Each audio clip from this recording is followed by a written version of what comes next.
خليني أسألك سؤال صريح. كم مرة في حياتك قلت معلش عادي وسكت؟ مش لأنك مقتنع، لكن عشان مش عايز تعمل مشكلة. الجزء الأول، إحنا اتربينا على فكرة غريبة شوية، إن الشخص الطيب هو اللي يعدي، اللي يثبت، اللي يبتسم حتى لو اللي قدامه غلط فيه. قالوا لنا إن ده اسمه أخلاق. لكن في عالم البشر الطيبة الزيادة مش دايما بتتفهم صح.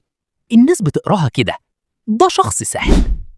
الجزء الثاني، خليني أقول لك حاجة مهمة جدا. البشر بيقروا الإشارات. لو إشارتك دايما معلش عديها مش مشكلة، الرسالة اللي بتوصل فيش حدود. والإنسان بطبيعته لو ما شافش حدود هيكمل لحد ما يقابلها. الجزء الثالث، في نوعين من الناس. النوع الأول شخص مسالم لأنه ضعيف، ما يقدرش يرد، ما يعرفش يواجه.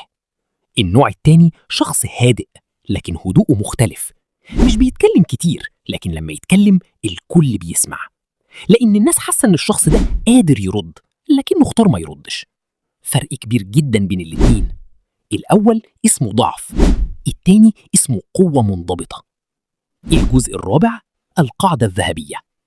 الناس ما بتحترمش الضعيف، بتحترم الشخص اللي عارف قوته. الهيبة مش صوت عالي، الهيبة بتساوي حدود واضحة زائد نظرة ثابتة زائد كلام قليل. الخاتمة زائد نصيحة عملية. لو عايز الناس تحسب لك حساب، ابدأ ب3 تغييرات بسيطة. بطل تشرح نفسك طول الوقت، مش كل سؤال لازم له إجابة. سيب مسافة، مش لازم تبقى متاح في كل وقت.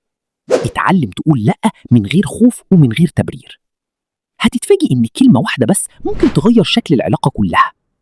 افتكر دايما، الاحترام مش هدية، الاحترام نتيجة لشخص عارف قيمته وعارف إمتى يسكت وإمتى يتكلم. آخر جملة، call to action. أنت ساكت عشان قوي ولا ساكت عشان ضعيف؟ اكتب لي في الكومنتس.